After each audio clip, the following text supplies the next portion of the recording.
and we started explaining a deeper concept in the Shoftim, V'Shoitrim, Titin L'cha B'chol She'arecha, by going into and beginning on the topic of She'arim.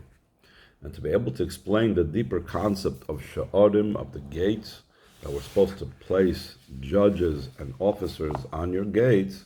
So in regards to that, we brought a pasuk that we say, that's a Mishlei, part of Eishes Chayil. It says, Noida b'She'arim baila.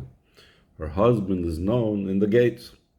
And we know that Eishes Chayil is referring to the relationship between Hashem and the Yidden. Hashem is our husband, and we are Hashem's wife. And we're saying that Noida, that Hashem, who is her husband, the Jewish people's husband, becomes Noida b'She'arim, through and in the gates. Even though ordinarily we say less machshavet tfisa klal, that no thought can grasp him, but through gates, through She'arim, it's possible for Hashem to be known. So the question that we left off by, or the issue that we're going to explain now, is what specifically are these gates? And for that, he's going to explain two explanations. So again, we're holding on page Vav, the second page of the Maimer, line 22.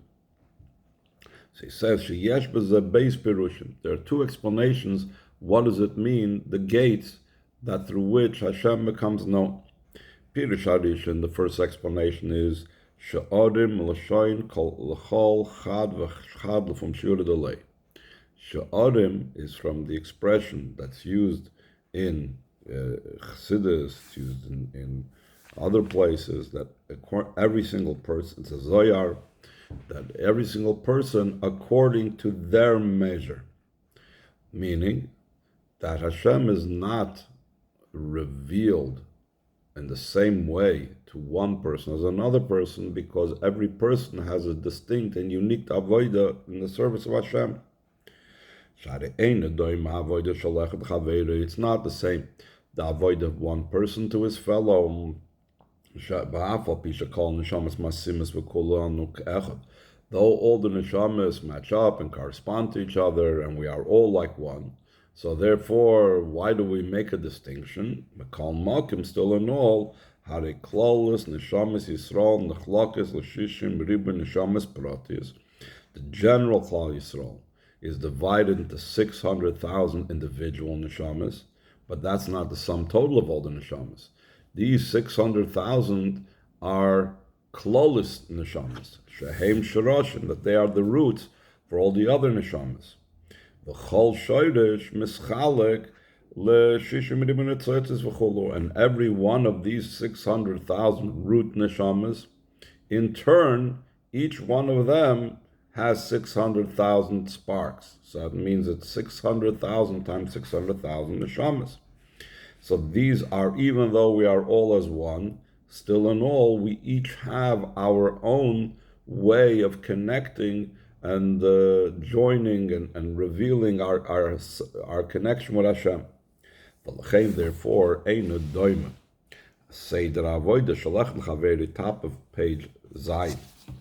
It's not the same, the order of the avodah of one person to another person. And this is something that Rebbe says, that it's at the very same time that there is some things, or in some regards, we're all the same. We're all Klal Yisrael, and we all have the same 613 mitzvahs. But on the other hand, the way and the approach and the connection by each one of us is distinct and different. For example, the avodah of Reuven, the Alter Rebbe brings down, is Reuven from the word Re'u vein. That's the idea of Re'iyah. It's the type of service of Hashem that's a result of seeing godliness. The avodah of Shimon is in the way of not in the level of seeing, but hearing, understanding, which is a totally different type of avodah. The avodah of Levi, when the Lavi Isha Alai, the avodah of Levi, that's the idea that Leah called him Levi because my husband will escort me. Here in the context of in Beruchnis, it means the Eibishter is my husband. that he is together with me, he escorts me. This idea of escorting and being the idea of Levi, that's the idea of Limrat Torah, the Alter Rebbe explains. That in Torah Parts Vayechi, the Alter Rebbe enumerates these different avoidas of, because he's, if you remember the different Amarim of Parts Vayechi, the Rebbe also, to be able to explain Yehuda Ata Yeducha Achecha. So before he could explain what does it mean that Yehuda, your brothers, will praise you, so it's got to explain what is the brothers. So the brothers of Yehuda were Reuven, Shimon, Levi. So the Alter Rebbe explains what is the avoid of Reuven, what's the avoid of Shimon, what's the avoid of Levi, and then he gets to Yehuda Ati Yeducha Achecha. So he says, Pirish b'sha'arim, and this explanation of sha'arim, Seder avoida the cholchad v'chad, from sure delay, the order of the avoida of every single person according to their measure. Kosher mapirish hasheni b'sha'arim is also connected with the second with explanation of the word sha'arim. M'lashayin shiur ugvul, from the word that's a measure, that it's something that has a boundary to it. Shari avidos is called the avoid of every single yid. I feel even when the person is doing it in a way of going out of his boundaries. In other words, like we say, that a yid has to serve Hashem b'chol avavcha, b'chol nafshcha, and this explains b'chol meidecha, with all your might, meaning going out of their own boundaries and limitations. But that is only their boundaries. But it's not truly going out of boundaries and limitations. It's impossible for a created being to go and leave the boundaries behind. We call Malkum still no lagaba because Baruch has a big vul in comparison to Hashem. That's in the way of a boundary. That's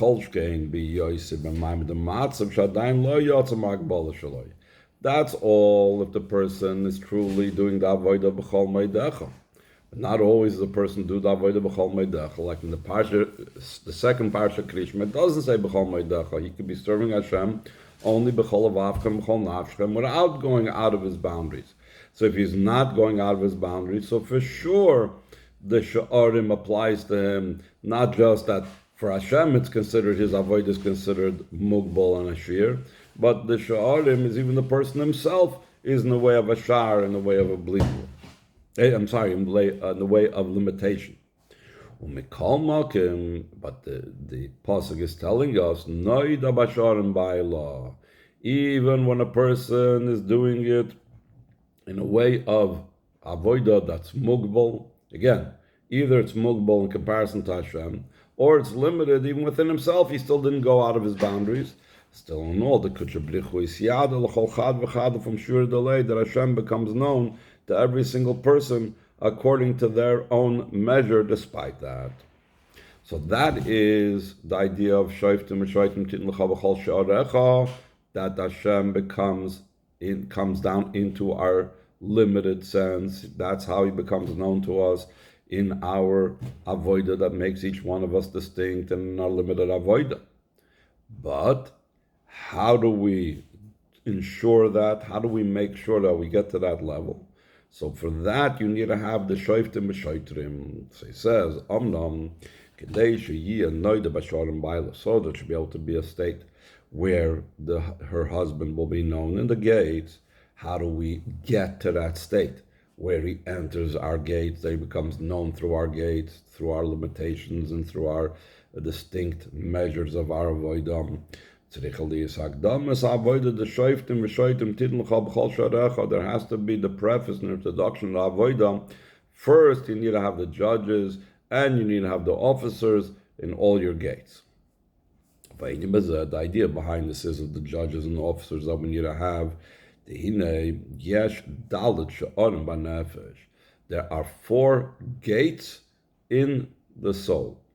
In other words, just like a gate is a means of entrance into a home, a building, and so on, the same thing, there are 4 faculties, if you will, which is through which things from outside the person enter his nefesh. Sight, hearing, smell, and speech. It's very interesting. So it's not just about going one way. Speech is more actually going outward. So you say reach, or you're smelling something outside, you're seeing something outside, you're hearing something outside. So it's like another place we've had that gates, we had this in the previous mimer, gates is a two-way street. So he said, because you use a gate both to enter and use a gate also to exit.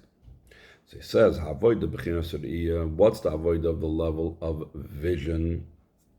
So he's not talking now about the vision that the Sha'arim vision of Reuven versus Shimon and so on, but the vision that has to be as far as placing at the gates the shoftim v'shoitrim. So he says, like it says in the pasuk, raise up your eyes upon high and see who created this. So you're using your vision of the nefesh to see godliness. The avoid of the level of shmiya is like it says, so actually this is more or less like comparable to the Reuven Shimon that we spoke about before, that now Yidden hear and understand about Elokus. So there is a vision Elokus and there's an understanding in Elokus, like level of Shimon. The avoid of reach, scent is related to the Ktoiras, even though all the Karbonos Chassidus brings down is about the idea of reach nechoyach l'Hashem, but all the Karbonos, which one is the most scent-oriented, focused, and so on? That's the Ktoiras. So the Ktoiras is the level of having this connection with Hashem that the Ktoiras symbolizes. Here he doesn't say what it is. Ktoiras is also from the word kesher. Bechad ktira is katarna. So it's the idea of a kesher and a bond with Hashem, perhaps similar to love Ishi Alai.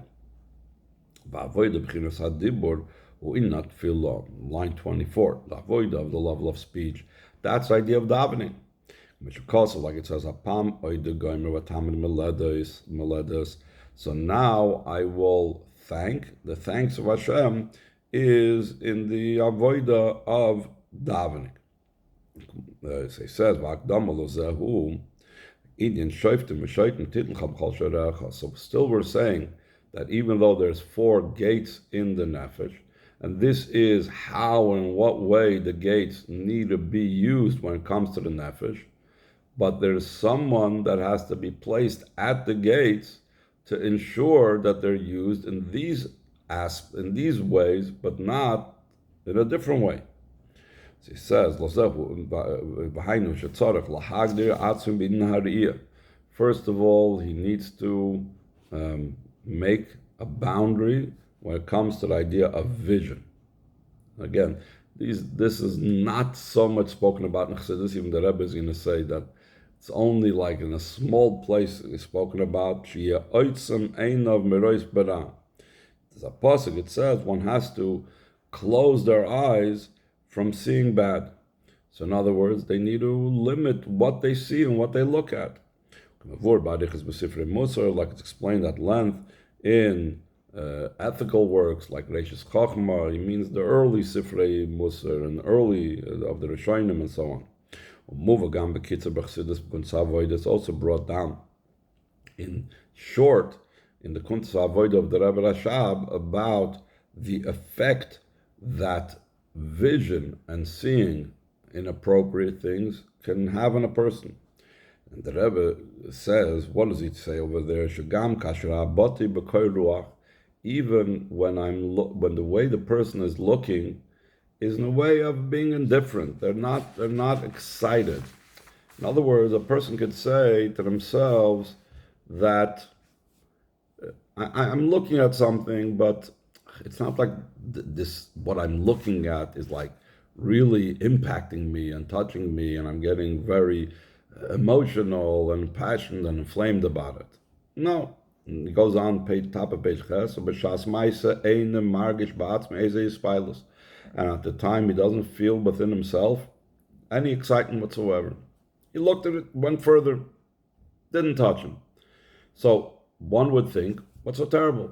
You looked, didn't impress you, and you went further. So who cares what you're looking at? So he says, the Rebbe Rashab says in line, and he brings in line 2, this makes an impression and a great engraving in the soul. And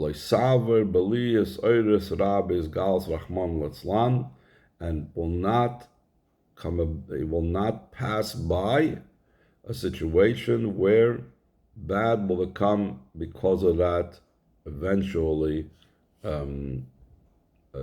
inspired and aroused and so on, that will become out revealed, heaven forbid. If I remember correctly, the Rebbe Rashab says even further that one might think that they are on a very lofty level, that they could see things and it doesn't affect them. The truth is, the reason why you're so cold and so ambivalent to it is because it's become so part of me that I don't get excited. Excitement comes from something that's foreign. If such type of images is like so natural to me, that means this is what I am immersed in. So it's actually a sign of the how low the person has fallen. But the worst thing is that it'll eventually have an impact on the person later on. So therefore, one has to have a judge and an officer at the gate of the vision to ensure not to see things and not to look at things that he's not supposed to look at. Then he goes on, line 4, so too there has to be putting a boundary and a fence concerning hearing. That a person should block their ears from listening something bad. For example, not to listen lashon hara. Through not listening, he saves 3. The Rebbe always turns around the negative to positive. The Chazal say that lashon hara does the opposite. Instead of saving, it does the opposite to 3 people, and that means that both the speaker, it hurts, and it hurts the listener, and it even hurts the person that the lashon hara is being spoken about. So the Rebbe says, when you block your ears and you don't want to listen to lashon hara, so what are you doing? You're saving 3 people. You're saving both the speaker, you're saving yourself, the potential listener, and you're saving also that person about whom lashon hara is spoken about. And then the Rebbe says there's another great advantage for a personal gain, in addition to the fact that he's saving himself in the from hurt. There's also another gain in other areas as well. He says in line 7, in addition to this, through this he also affects above. When those above come to prosecute against him, against something that he did wrong, so then, just like midah keneged midah, just like the person down here didn't want to listen when someone wanted to say bad about someone else, he blocked up his ears. So midah keneged midah, Hashem also does the same thing with him. Lo roitzim lishmaya, they don't want to listen to anything bad against him. Like it says in the pasuk, Lo avavai lekecha lishmaya gomer. It's a very interesting expression that Hashem did not want to listen. It's not that he didn't hear or he didn't know. He didn't want to listen to whatever negative thing Bilam wanted to say. So how come? How does a person earn such a thing that Hashem should not want to listen anything negative about him? Because the way things are going above with a person is measure for measure. Therefore, when a person down here below doesn't want to listen to anything bad about his fellow, so then he influences and affects. When they want to speak chas v'sholom, the prosecutors above want to speak bad about him, so then Just like the person down here didn't want to listen, so too above in the court, they don't want to listen at all. So that is about limiting our hearing. So too, the Rebbe says in line 15, there has to be the limitations and fences concerning scent, smell. Scent has to do with something that is seemingly insubstantial. There's nothing it's nothing tangible, scent. The same thing, spiritually, the idea of scent is hirhure avera. Like the statement of Chazal, hirhure avera, koshim avera, that thoughts of avera are more difficult than avera. V'simonoch reicha, that your sign is scent. That sometimes smelling a food item could make the person, the Gemara says, more, could affect the person, the scent can affect the person more intensely than actually eating the meat. All types of halachas. If a pregnant woman smelled something that's tasty, she has to be given the food, even under certain situations where she shouldn't be eating, etc., etc. So we see the power of scent is very powerful. In the same way, thought is like scent, that in a certain degree, thoughts of an Aveda are worse than the Aveda itself. Or like I like to say, that coffee is a mushel for the whole Olam Hazeh. Coffee smells better than it tastes. So the smell of coffee, that's the whole typhus of Olam Hazeh. It smells good. You think about how unbelievable this is. So that's the idea of reyach, that a person needs to put boundaries and needs to put fences when it comes to the idea of scent. Okay, the Rebbe goes on line 17 in a similar vein. Has to be the fences in speech. Like the Rambam wrote, even when it comes to bodily needs, he needs to whatever, work, eat, sleep, whatever. So obviously we need to sometimes speak about things that are related to these necessities, basic necessities, not just stam, Narishkeit. Still in all, even in that, the Ram says, be a few words. Amru, and the Chazal say in Pirkei Avos, what did I find for the body best? Only silence. So when there is the fencing in all these four matters, that's the idea of judges and officers. You should place in all your gates. So we're going back to what we said at the beginning of the Maimer, that this will bring about that the Ra, the Yetzer Hara, it's within the person, the name for the Yetzer Hara is the Ra, that the Ra becomes eradicated from within you. And then when the Ra is eradicated from within you, through that also becomes that you will eradicate the bad from Eden, like we said before. Then it's possible to be that we'll have that Hashem, who's the husband, who's our husband, will become known through our gates. From sure to the late, they should become known to each and every one according to their measure, according to the level. So he says in the last paragraph, Ois Dalet, through the idea of judges and officers you shall place in all your gates. The weights and the avoid of every single yid.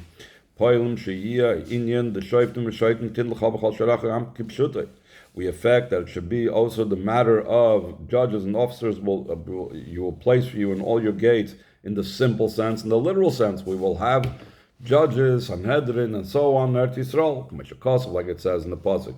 We are promised when Mashiach comes that I will return your judges as at first and your counselors as initially. The true and complete redemption through Mashiach.